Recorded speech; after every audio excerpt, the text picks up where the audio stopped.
Now I'm very excited to welcome back last year's Final Four champion and good friend of the show, Mr. Will Hill from Bear Bets VSiN and the Gold Boys Discord. You can follow Will on Twitter at @NotTheWillHill.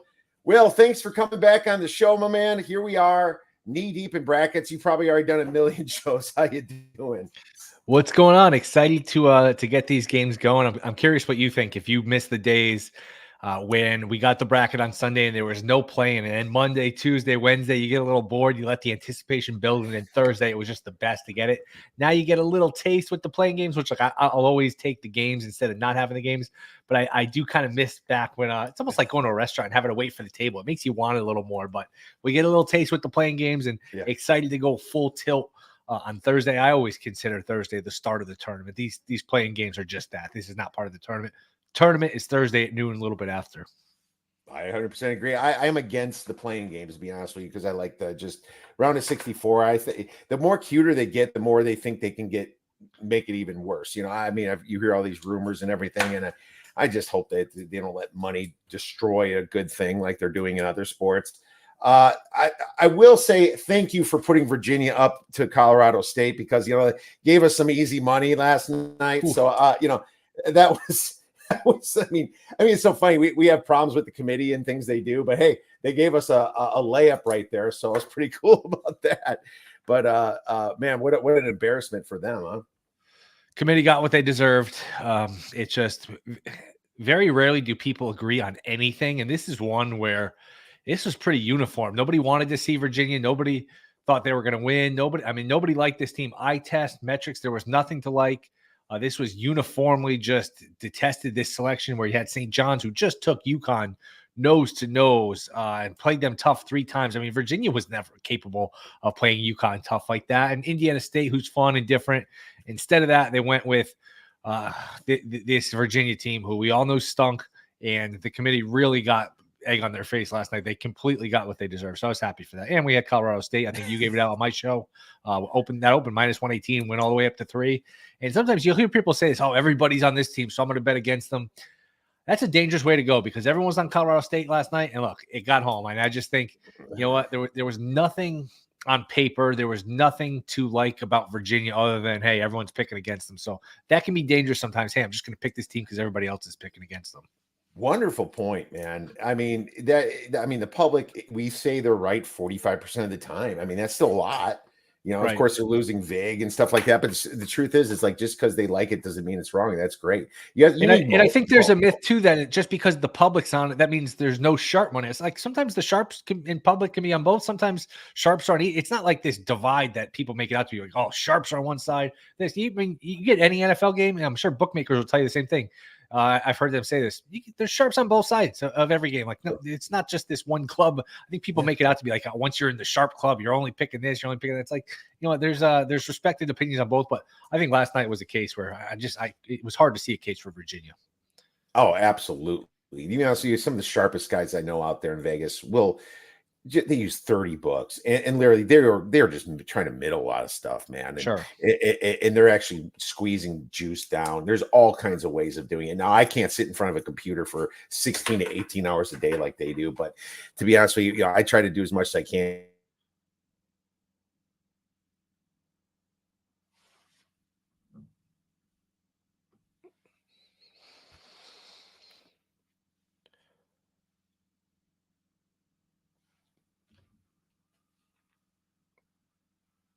And if there's boxes, and here we are, a little quick delay in the internet. I have to ask you, Will, you were the immortal Will Hill.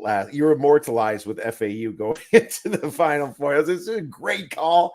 I think you called it on this show too. But now, obviously, have to ask you, who do you have in your Final Four for 2024? Yeah, it was great. It was one of the great experiences, not just to cash that ticket, but to get all the feedback and people sending you tickets. Hey, I tailed your pick. That always feels good, and all the praise you get. Mm-hmm. You have to pay the piper the next year, because now everybody expects it. Everyone's asking me, who's this year, and you're going to feel like you let people down if you don't come up with it. I went with UConn. I went with Creighton. I went with Kentucky. I was so tempted to pick Florida. I actually picked Florida and crossed them off. Maybe I'll jump back in and just, hey, as little insurance, I'll throw something on Florida, because I do like that team. That injury just scared it away. So UConn, Creighton, Kentucky. And my big upset, my big sleeper is Mississippi State. I think the West is weak. I think UNC is like 9th in Ken Palm, so they're not really a 1 seed. They're more like a 3 dressed up as a 1. And Mississippi State, I do think it's similar to the Memphis FAU game last year. It's like, man, this is a tough first-round game, but if they get past it, things can open up. I think Mississippi State would match up well with Carolina. I just love that perimeter defense. They're long, they're athletic. They got a good point guard in Hubbard. I like this Mississippi State team. I like the bracket. So UConn, Creighton, Mississippi State, and Kentucky, 2 Big East, 2 SEC. And then ultimately I have UConn and Creighton playing for the 3rd time this season, and UConn going back-to-back. All right, my man. You ain't too different from me. What's funny, I actually like Michigan State a little bit in the first game, but the truth is, whoever gets to Carolina, I like Mississippi State the way they match up against Carolina more than Michigan State, just from a game to game and the speed of play and the way Mississippi State's tall down low and pack line and all that. I think Mississippi State would be a very tough out for North Carolina. So, and that's kind of like, I guess, the theory why you do fill out more brackets, because I'm inclined to have North Carolina beat Michigan State every time, but I'm not inclined to have North Carolina beat Mississippi State every time. So interesting way of looking at it. And you're going to need some luck, obviously, picking some outliers to get in. And so that's a great call. But, I'm not too different. I have UConn, North Carolina, just the ones on one side. And believe it or not, I fell on Wisconsin, and I hate it. I feel like a homer. But the South is a mess. It's a total mess. And maybe Houston, maybe that loss did something great for them. Maybe they actually come through because of it. I don't know, but I have problems with everybody. It's Houston's shooting. I think the pressure is on Houston too. I have a problem with Duke and Filipowski, that when he gets banged up down low, he tends to weaken a little bit. I have a problem with Kentucky and their inconsistency and that terrible defense. I have a problem with Marquette and the injury to Kolek. We're not hearing anything about it. Hey, if I'm Shaka Smart, I'm not saying anything either. I might even pretend the dude's more injured than he was, right? So I understand everything, but Wisconsin beat Marquette in December, and they beat them good. And they always beat Marquette because somehow Greg Gard understands how to match up against Shaka Smart. And if it's them two in the Elite Eight, I would bet Wisconsin. It just, if Wisconsin faces Kentucky in the Elite Eight, I'm betting Kentucky. It's just kind of the way it is. So I fell on Wisconsin, but nothing would surprise me there. And I hate that I had to pick Tennessee, but I'm glad that the committee put Purdue with Tennessee. I think that was one of the few right things they did. I know I gave him a B+ when I talked to you before, but that was a half an hour after it came out. I kind of brought it down to a C. A couple other things the committee did well was not make too many home court advantages for the smaller teams, but I have Tennessee beating Purdue. And because Connect, I think, is a good offense. I think this is the best offense we've seen from Tennessee in all these years. So even though I don't like the coach, sometimes talent just gets them there. I have UConn versus Tennessee in the finals, and UConn to win it all. Will. Boy, it's a bunch of us are picking UConn. Doesn't mean it won't happen, but my concern with my pick and my concern with our UConn pick, just they mowed through the tournament last year. I just worry the form, kind of the due factor, like they're due for just a bad night where the threes don't fall or somebody else gets hot for three. It does concern me. The factor of, hey, they're just somebody's gonna have an off night for UConn, and eventually they just get knocked out and they get bit in a single elimination format. But in terms of basketball, man, there are no dominant teams like there were when we were growing up, when you had these NBA players who became, juniors, seniors. It's not that level of team, but they're pretty close, man. They're well-rounded. They got size. They can shoot. They got the coach and Hurley. They got the experience. It's hard to knock them. It's really hard to look at this UConn team and say, that's their weakness. They really don't have many, if any. Well, when we were kids, Victor Wembanyama would have been on one of these teams. I know. And Chet Holmgren would have played for 2 or 3 years. It was way different back then. And I miss those days. Don't get me wrong. I miss those days. Still love college basketball, but, those are definitely different times. But yeah, what I say about the East is absolutely it's the hardest bracket. But guess what? We don't know what's going to happen. What if Auburn slips up to UAB or San Diego State, Or Yale. Absolutely. What if Iowa State has a bad shooting game against Drake, or even their first game is a little suspect, it doesn't have to be the worst bracket for UConn if a few of these bigger seeds fall, and all of a sudden it could be the best bracket for them. So best quadrant, we don't know that. So that's what I always say. Everyone's got to play to win these games, and God bless March, because this is the funnest time of year, and I cannot wait to see some of these outcomes. But why don't I ask you this? Who you got some for your early upsets? Any Cinderella type Sweet 16s that you like, or any 5-12, 4-13 type situations? I mentioned Yale. I think Yale could keep it close. They defend, they rebound, they can make enough threes. I think these Ivy teams, they're smart and they know where their weaknesses are. They know where their strengths are. And I think if you can make Auburn, you can slow them down, make them play a half-court game. You can maybe frustrate them. Auburn shot the three pretty well the last month or so, like 40% from three. I don't know that Auburn's this great shooting team where that's sustainable. So we've seen these Ivy teams do well in the tournament. Princeton not only beat Arizona, but buried Missouri last year to get to a Sweet 16. Yale, boy, what's it, 8 years ago now, beat Baylor. Hard to believe that's 8 years ago. But these Ivies have been competitive in the tournament. So Yale sticking around and pulling off an upset wouldn't shock me.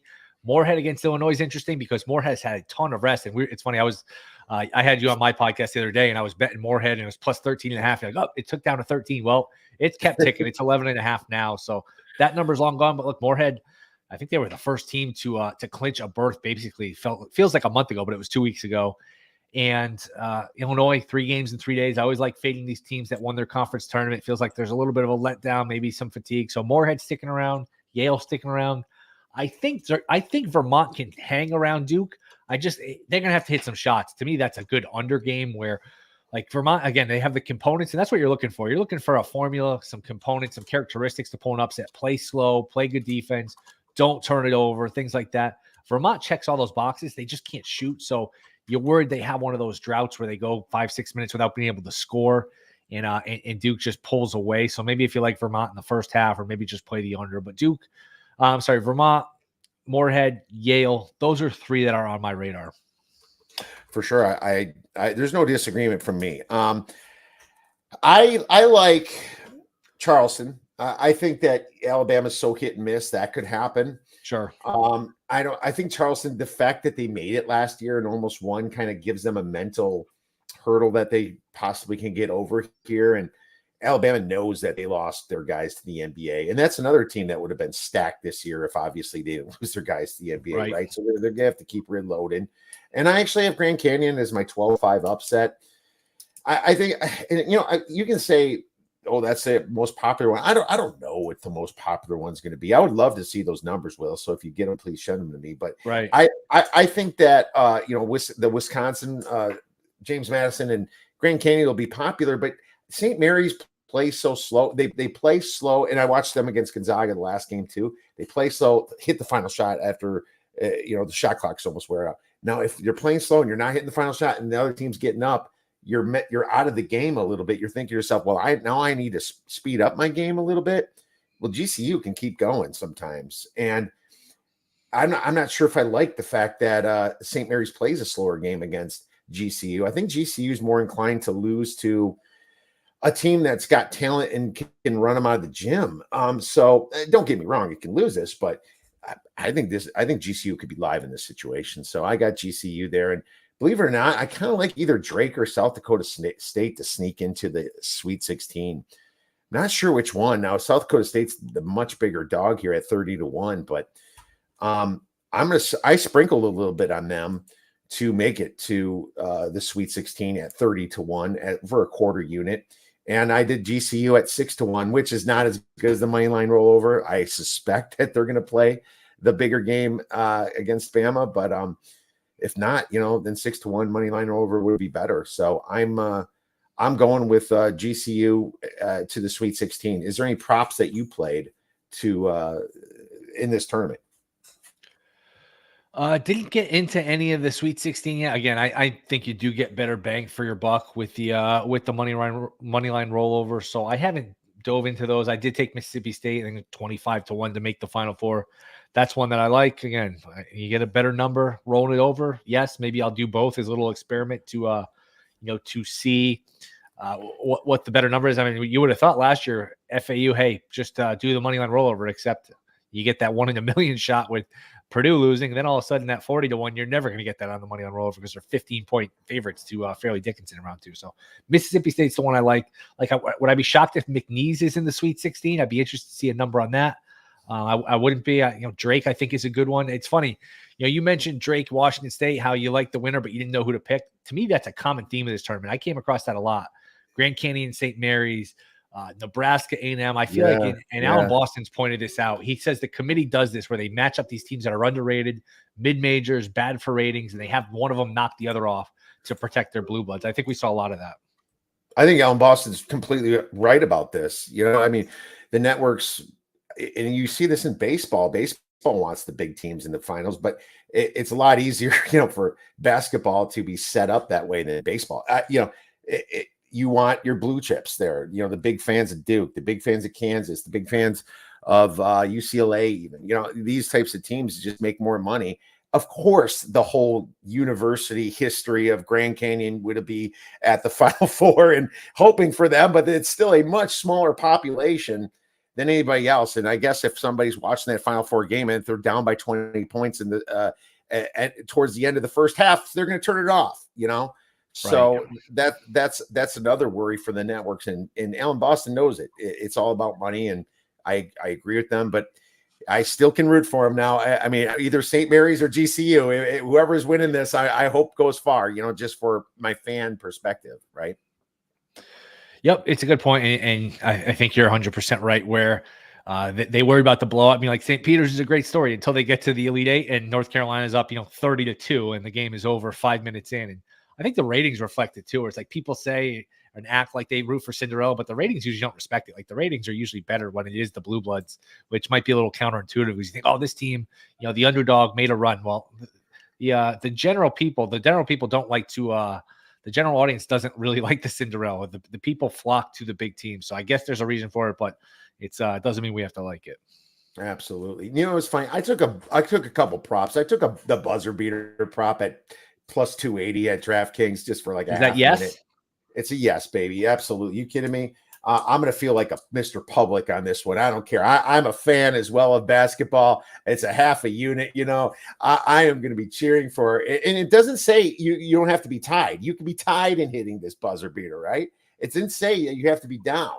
So, no, that would count. If you're tied and you hit, it's got to be a game-winning shot at the buzzer. Now, you can have your little heart broken over there if it's like they put 0.2 back on the clock and they go review it, which, let's face it, college basketball, they basically review everything from the opening tip till the final buzzer. Everything is getting looked at for 5 minutes, which is, by the way, a major, major problem with the flow of the sport, the pace of play.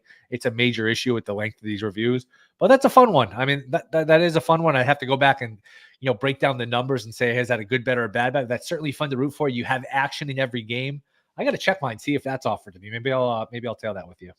All right. Well, you know what's also interesting? When you check it, you can't look at all games. You have to look at just tournament games, because I feel like these tournament games are always a lot closer. I think, and maybe, and I'm kind of hoping the books, and I don't have the data to check it. I can probably have it done, or if you can, that'd be great. But I just think that maybe the books just looked at all college basketball games and the frequency of that happening. And it's definitely probably not plus 280, but maybe first round of the tournament it is. So that's something to think about too. I also bet Mountain West wins under 5.5, and I laid minus 140. I'm going to go back to it, man. I know San Diego State blew it up last year, but it's funny. Mountain West got 6 teams in, but everyone's complaining about the seeds. Well, maybe that works to my favor, if they're all a bunch of high seeds playing tougher teams. So I'm going to go with that one. I think the only ones that scare me in the Mountain West are New Mexico and Colorado State anyway. So I'm going to go with that one. And I laid a little juice on that. And believe it or not, I took a little bit on Big 12 team total wins under 12.5, and I got plus 120. And maybe you can find a 13 or 13.5 and get it a little bit better than that. Maybe they land on 13. I don't know. But one thing about the Big 12, we have to remember Kansas doesn't have McCullough now, and they're a 4 seed. So they're not really a 4 seed. They can get bounced pretty quickly here. We have to remember that Iowa State was the tournament winner. They have a little interesting side. Maybe they only win 2 games. You also have TCU in a pick'em against Utah State, roughly a pick'em. They're a little bit favored. I disagree with that. And then you have a Houston team that has a lot of trouble shooting. So earlier in the season, I thought the Big 12 might have been the best conference, but kind of here at the end, I like SEC, the top of the Big East. I like the couple Big Ten darlings here. I think the Big 12 is not quite as good as I thought. So plus money under 12.5. Why not? And there's a little pressure, I think, on the Mountain West too. They're getting a lot of not heat, but they're under a microscope a little bit where people say, wait a second, the Mountain West, which has been bad in the tournament, San Diego State run aside, they got 6 teams in the Big East, the big bad Big East. Number 2 in KenPom only got 3. So I wonder if there's a little pressure on these Mountain West teams. I'm looking though, trying to find these at DraftKings. I don't know if it's a Connecticut thing, but I can't find any of these props. I don't know. It's interesting too. They had futures up, which they don't have all year in Connecticut. Why, I have no idea. But they were up before the tournament. But as soon as the tournament started, they pulled them down. So I don't know. You're it sounds like you have a little bit more of a menu than I do, which I'm not happy about. Well, you can always shoot me a message after the show, buddy. We'll talk. It's up there. So it's a Connecticut thing, and a lot of states have different issues. I almost think that it's like just being a sports book and managing this crap can't be easy on them either. So that's kind of weird. Well, I've heard in New York you can't bet awards for like the MLB, NFL, and NBA, like the MVP stuff like that. Which again, I don't know the rhyme or reason for this. It's very strange. Yes, and it's under Madness props, under conference wins is where this is located. Those props. So if you don't have it, we'll talk. Let's get to some games, though, because we're going to focus a little on Friday, being yesterday's show was about Thursday. But we can also talk about Thursday if we have time at the end. Let's get into the Friday games right away. And we're going to start with Northwestern against the Florida Atlantic. It's funny. It's -2.5. The total is 142.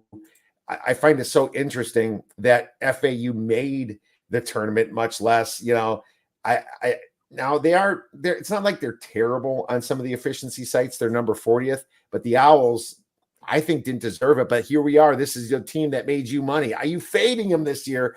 How do you think about this matchup with Northwestern? I'm not sure if Florida Atlantic has just been bored all year. It's a little bit of a hangover after being a second away from playing for the national title, going to a Final Four. But I think they've been overrated all year. I don't love the Northwestern team either. I feel like they're due for some regression. So this is really a toss-up game. It's up to 3. I'm seeing it circa. When in doubt, take the points. I think this is a coin flip game. I don't know what version of Florida Atlantic we're getting. I'll take the points here. Not a game I feel great about. How about you? This is one I'm going to hope to rely on the public and move this up to 3. And if it doesn't happen, I don't have to play it. But I wish Northwestern had Matthew Nicholson and Ty Berry in. Right. It says Nicholson sidelined, and I don't know if they said he's out yet. Maybe he is. But I'll be seeing if I can get any news on it. Usually you don't. But sometimes you see these guys that are supposed to be out, and they'll just pop back in the and you're like, whoa, we thought he was out. Right. The coach was kind of quiet about it. You get a lot of shenanigans like that. But I think Boo Buie is a fantastic point guard, and he's been bowling out for this Northwestern Wildcats team. And I feel like the pressure is more now on FAU than Northwestern. So I think that this should be closer to pick 'em, and I lean Northwestern at 2.5. So if we get a 3 here, Will, I'd be all over Northwestern. And you know what? It's the early game. I'm seeing one at Circa. I'm seeing one at Circa, but they're not widely available. I don't know if you have access to Circa, but there is one out there. So, yeah, didn't this open up as Northwestern minus a couple points? Have we seen like a 5-point line move? Yeah, it was. Oh God, I have to look back at the my numbers here on Action and Sports Insights, but I think it was. It's not. I can't open it right now. I'll get back to that one. But I thought there was a line move based into it. But as far as totals, I'm still focusing on first half unders, especially in the first 2 rounds, because of 4 reasons. Number one, offense is very nervous coming into a do or die situation. Defense travels is number 2. Neutral court setting where neither team is used to it is number 3. And number 4 is the officials are nervous. They're not blowing. They don't want to make the game a part of about them in the beginning anyway. And they're not going to blow a lot of whistles early. So those are 4 good reasons for first half unders. And I still think they're live, Will. Yep, I agree. Especially if if we could get Virginia to clone themselves and continue through this tournament, they'd be really good, because Virginia is just was an under machine. That first half of Wagner Howard too, it was looking like a dead nut under. I was looking at the live total. I got under 60, and at one point it was like 52.5, 53.5. And then boom, they Yeah. had a late spurt at some point too. I was more tracking on my phone, but yeah, when in doubt, go with the unders. I think they're low, but probably not low enough. So I'm with you, especially early in the day. You know, those buildings can be half empty. There's not a lot of juice in the stands. I feel like that helps the defense too. So I'm totally with you. Okay, good stuff. So on 3/17, March 17, 2024, it was plus 1.5, and now it's plus 2.5. So this one, according to action here, doesn't was only a 1 point move. Let's move to the next game, and we have Colgate versus Baylor. Baylor's about minus 14, total 138.5. Will, you pick this one? What do you got going on for Baylor?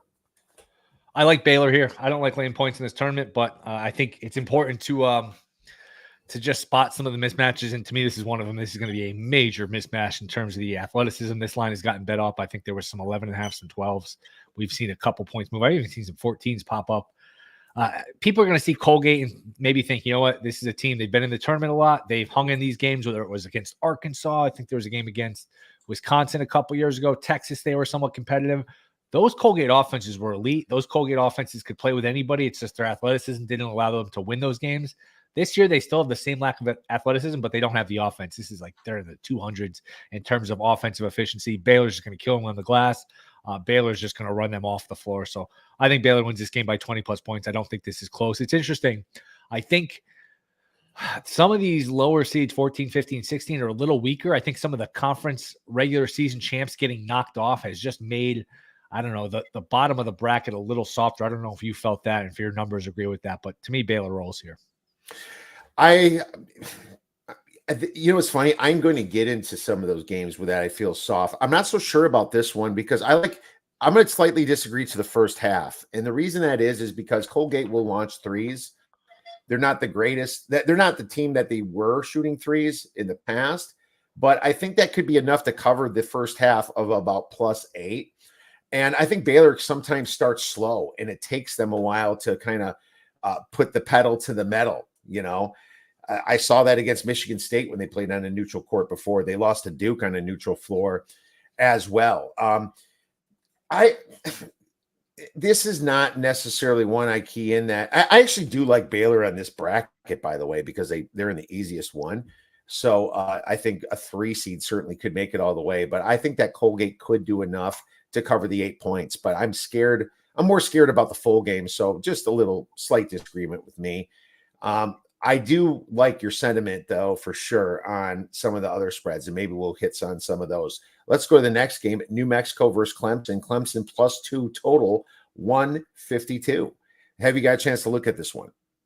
Yeah, I would go New Mexico here. And again, this shows with the incompetence of the committee where you have an 11 in New Mexico that's favored, and then you have an 11 in Duquesne who's like a double-digit underdog. So just completely ridiculous. What would New Mexico Duquesne be on a neutral court? New Mexico would probably be laying double digits, and here they are on the same seed line. Just complete laziness, complete incompetence.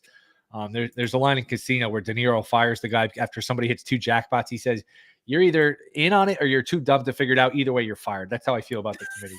But I like New Mexico here. I just think it's an interesting contrast where New Mexico really plays through their guards. Clemson's more of a big-oriented team. When in doubt, I'll go with the guard play. So fun game, interesting in terms of the 11 being favored over the 6. That was a troubling performance by Clemson in the conference tournament where they got run off the floor. So I'm going to go with New Mexico. I like this team. I like Pitino. I think Brownell has been a sneaky bad tournament coach, whether it's conference tournaments, NCAA tournaments. He has not shown well here, the Clemson coach. So I'll go with little Pitino here. Even though Dad couldn't get in, I'll go with little Pitino here to win a game at least. You know, I'm undecided on this one. New Mexico shows some advantages for sure here, but I'm kind of going with it's hard for me. And the reason it is because my whole mantra this year is fading conference tournament winners. And I could be completely wrong on it, but why would I almost think to myself, do I do that for everybody, or do I just pick mine and maybe it goes so bad where I pick the wrong ones, you know? So I just figured, right. And now I didn't bet Clemson. I'm just kind of thinking like, who do I pick in my bracket right now? Right. And I can see some advantages for New Mexico here, but you wonder what happened to Clemson, because Clemson, I thought, kind of started out the season a lot better than they really finished the season. They went on a run where they only had one loss all the way up till January, and then it kind of just crumbled on them. I mean, they beat Bama, they beat Boise State, they beat Pittsburgh, they beat South Carolina, they beat TCU. They had a pretty good non-conference going on there, and then they kind of just blew it. I think someone was hurt there, maybe for a little while too. I'll have to relook at that, but that's an interesting thought. I did bet the under in the Mountain West, so I mean, this would hurt me a little bit if they win. So we'll see what happens. Are you betting New Mexico, or are you just picking? I haven't bet it yet. Not sure I will. I mean, you got to be careful too. I mean, betting, especially like I like to live bet a lot. You got to be careful. Bankroll management. We're like, I know there's an enthusiasm, and I've made this mistake plenty of times where there's an enthusiasm for this tournament, for these games. I'm going to bet this team in that game. It's like, you know what? Don't overdo it. There's plenty of opportunities to bet. There's plenty of games to bet. Just because it's a tournament doesn't mean you have to like overbet your bankroll or something where you're sitting there sweating all these games out. So I'll let the board come to me here. I mean, if I had to bet it, I would take New Mexico, but I don't have to bet it. So it is a game that interests me. I do think New Mexico is going to win. It's just I'm trying to be a little more careful picking my spots here. That's a great point, because you know what? If you're on the fence, right? No, there's no problem with not laying juice on something. It's not like the books are giving you plus 110 to make bets. Exactly. It's like, if it moves the way you kind of want it to, yeah. But if not, just forget about it. You can bet a first half or a second half instead for the same amount of money. There's absolutely no reason to. So I love the fact that you said that. I think bankroll management.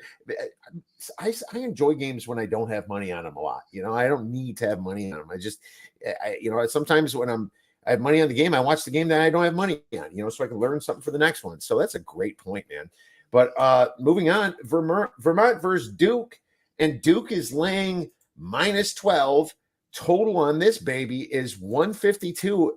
What do you have for the Dukies, man? Are they good enough to get past Vermont? And I don't know. We'll see.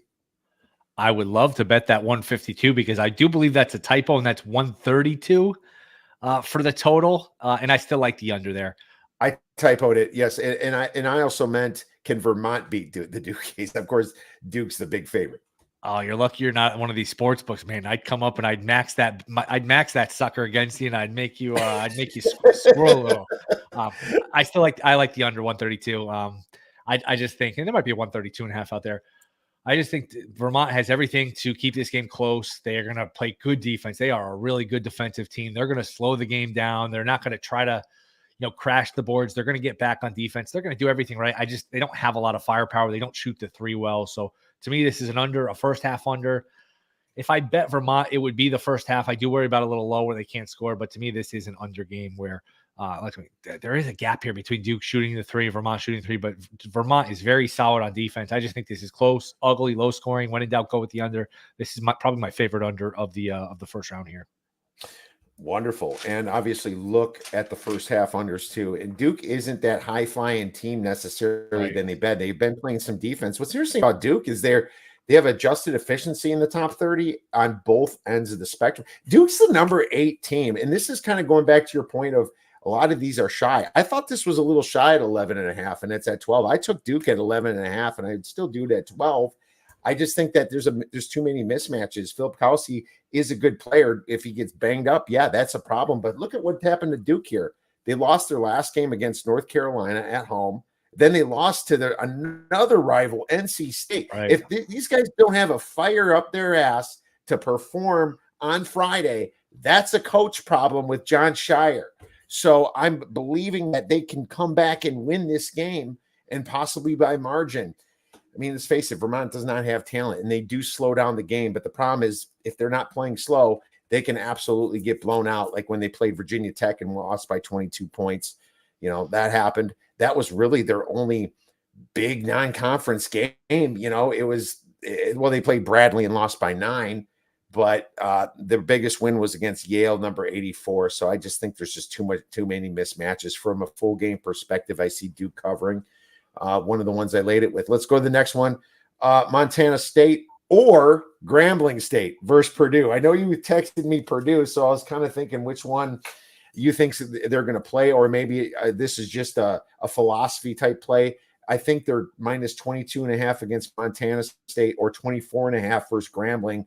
I'll just throw the total about 150. What do you think about this game? I'm going to lay it with Purdue no matter who they're playing, pretty much no matter what the line is, if it's in this range, because the thing with laying points, with laying a big favorite, you're worried about, are they going to be focused? We don't have to worry if Purdue's going to be focused. That's one of the more embarrassing losses, one of the more embarrassing performances ever last year in the first round against Fairleigh Dickinson. So they will be completely focused. They will dominate this game. You're not going to catch them napping 2 years in a row. Remember, Virginia, and this comparison's been made plenty, but Virginia lost the first round. They came back last year or the year after and won the tournament, won easy in the first round. So no letdown, no lapses, no sleepwalking through this game. Purdue's going to roll. I'll lay it here. I feel like these ones versus the 16s, the ones do well. Again, I'm usually a dog or pass player, but I do think the 116s, you get a lot of mismatches.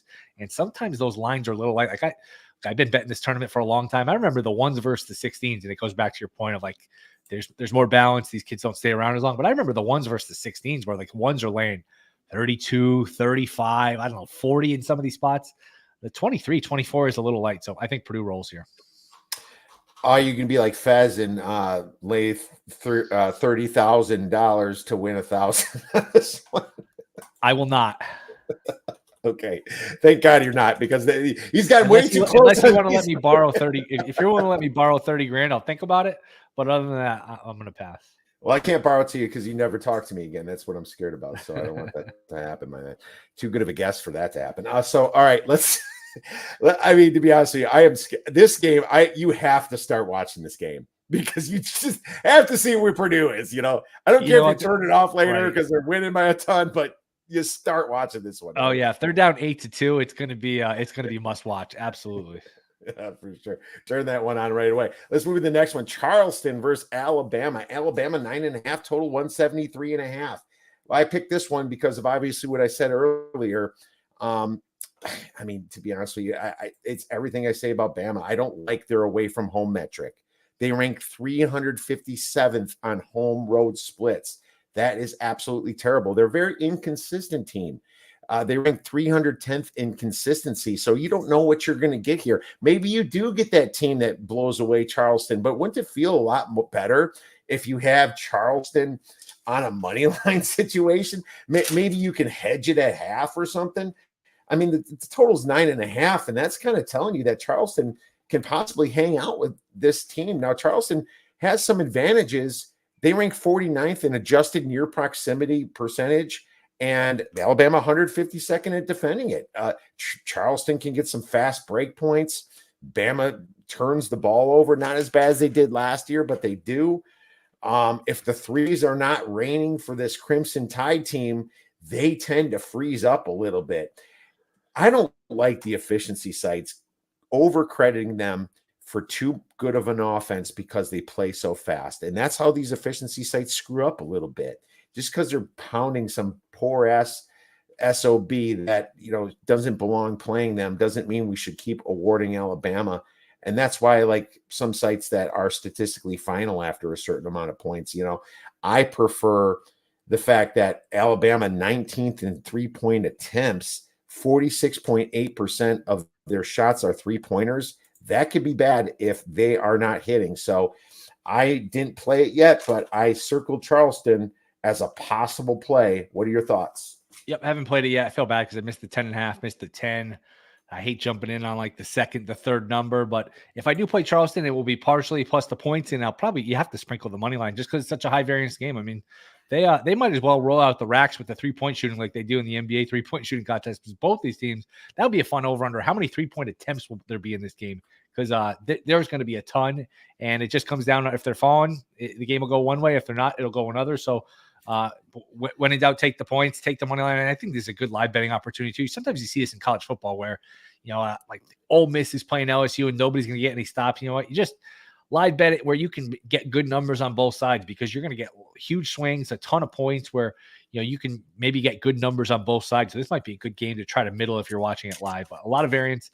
I'd still go over, even though it's a ridiculously high number. This is an under I'm telling you I want no part of, and I like the dog here.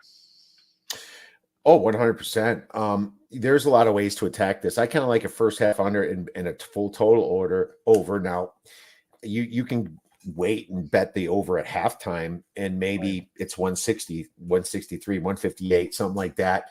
I just think a lot of these teams are going to start slow. So if you like an over, maybe consider betting it at halftime, because that's kind of when these teams really go over, is towards the end of these games. So good call on that. All right. Well, you gave this one for me to go with, and I Longwood versus Houston. I don't know. I think they have a really fun name, Longwood. In the laying 24 points, total is 128. It's like, where the heck are you, Longwood? Is this California school? 24 points is a pretty big spread, but then again, it's Houston, and I've seen Houston beat teams by 50. Yeah, I'm not a big Houston fan, but I am laying it here again. I got a better number. So, I mean, you're laying the second, third number, this open 22, which is a bad number. This is just a horrendous spot for Longwood to walk into. Houston comes in a bad mood off a dismal performance against Iowa State. Sampson is a tough coach, an old school coach, where he can take that Iowa State film and rub their nose in it for a week. They can have some hard practices. They can be humbled. And that's bad news for Longwood, because Longwood is just going to get mauled here. I saw 52 for a team total for Longwood. To me, this is a game, if you're not watching, you just look up and it's like 38-17 with 5 minutes to go in the first half. I just don't think Longwood can score here. Anytime you're laying this big of a number, obviously you're leaving yourself vulnerable to some garbage time stuff. But to me, it's Houston minus the points. It's Longwood team total under, maybe some alternate team totals under too, where you have them like under 45 at jumbo prices. I just think it's going to be very difficult for Longwood to score here. Yeah, I was thinking Long Beach is against Arizona, and Yes. Longwood is the Virginia school playing in this one. So, yeah, Houston or nothing for me. I think Houston this could be over at halftime, where they're winning by 20 to 30 points. You might want to consider a buyback, because I did lose on Houston this year on a minus 19 spread. I think it was against TCU or somebody like that, where they put in all their scrubs and lost by 1 point. Where they're winning by 30, won by 18. So think about that. You can hedge and possibly middle it as well. But I am totally for laying the points with Houston as well. I'm going to write that down. I'm going to definitely key in on I bet you this closes more like 26 or 27 too. So you got a great number, and I think it keeps going up. Yep. And you figure these one seeds jump up early and they're up 10-4, 12-3. If that's the case, boy, that live number is really going to be spiked, where they're going to adjust it accordingly. And you could maybe buy back on Longwood plus the 29.5 plus 30.5. So that goes for any of these dogs that you in the 116, you're going to have some opportunity to buy back at some better numbers if you're trying to middle the game. Totally, completely agree with you. Grand Canyon versus St. Mary's. St. Mary's minus 5.5. Total 131.5. Anything on this one? Another example where the committee puts in two teams I like and they pit them against each other. Whoever wins, I think, can make a run. I don't know who to pick. I know Grand Canyon is going to be trendy. I just worry, what do your numbers have for the rebounding here? Because I feel like St. Mary's on the glass is just going to be a mismatch here, where St. Mary's can control the glass, get extra possessions, and that would keep me off of Grand Canyon. Figure some way St. Mary's wins the game. I don't want to lay it. They play slow. It's always dangerous laying points with St. Mary's, so I guess I take it, but I don't know. The rebounding keeps me away from actually betting it. Well, the problem with St. Mary's is they lost a couple guys towards the end of the season. Joshua Jefferson. Jefferson's a big time player. Yes, he's 6'8", and he's done for the season, isn't he? And then Wessels.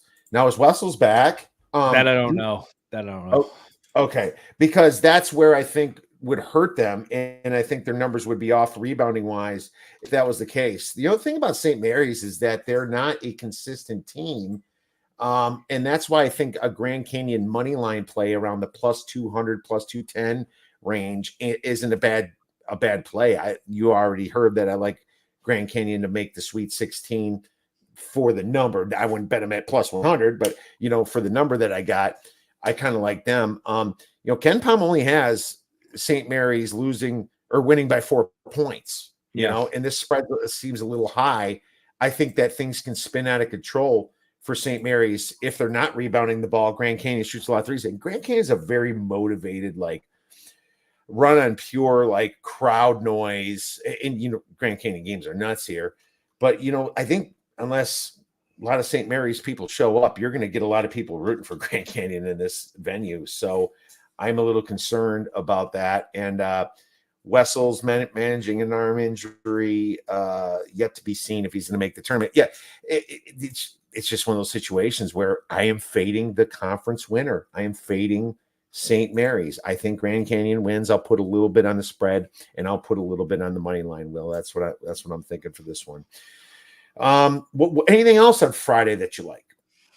I think we covered it. Unless I'm honestly, I've been doing so much work on these games, so many hits. I'm getting confused. Who's in what region? Who's in what game? There's a few of them I know, but I don't know if you've come across the same. You're like, the one thing I know Michigan State, Mississippi State's the early game. After that, it all kind of runs together. Where I don't know. I guess I'll unless I like update myself on the schedule. I guess I'll see the games as they come up, or check my app and see what game comes up next. I don't have a lot of clarity on which games win. I know UConn's Friday. I know that Mississippi State, Michigan's Thursday. There's a few of them I know, but boy, you can select Thursday games too. Anything that you like that stuck out. I think I gave you the Longwood team total under, which I really like. I gave you Baylor. I think I gave you everything I like, unless I'm forgetting something. Again, my brain is completely mush because I'm still running on fumes from conference title weekend. What a conference title week it was, between all that basketball, all the upsets. So it's at this point of the tournament, I'm ready for like the smaller slates, which it's weird to say. You think March Madness, oh my God, the craziness, there's games all the time. It's actually a much smaller slate this Thursday and Friday. We're only going to get 16 games compared to like the 60, 70, 80 you got like last Wednesday and Thursday. But no, I think I pretty much covered it. I don't know if I think I pretty much covered it. Some of these I don't have a feel for. In terms of like the Akron's playing Creighton. Akron's kind of popular because they're only 110 miles away, right? And then Duquesne, Baylor. Baylor is only 9.5. Actually went up a bit. It looks like Duquesne, BYU. I think that's too many points. I mean, Duquesne doesn't belong to be 11, but that's a ton of points. Yeah, I love the under in that one for sure. I think BYU doesn't travel. Their offense doesn't travel, and Duquesne plays slow and doesn't have a great offense. I love the under. 142 is way high, I think, in that one. So. I pounded the under on that one. I think a first half and full game under could be a good look for that one. South Carolina versus Oregon. I'm taking South Carolina because I just think South Carolina's got the better. Well, Dana Altman's an amazing coach. I don't think he's ever lost in the first round of the tournament. That's what scares me. But South Carolina, best covering team this year at 23-10. I truly believe that their SEC run was a lot more difficult than what Oregon did. And Oregon, like I said, conference tournament winner. I think they did it all to get here, and now they actually, will let down. And I think they also have some disadvantages when they go in scoring droughts because South Carolina slows the game down, 348th in speed. I think that South Carolina is live in this one.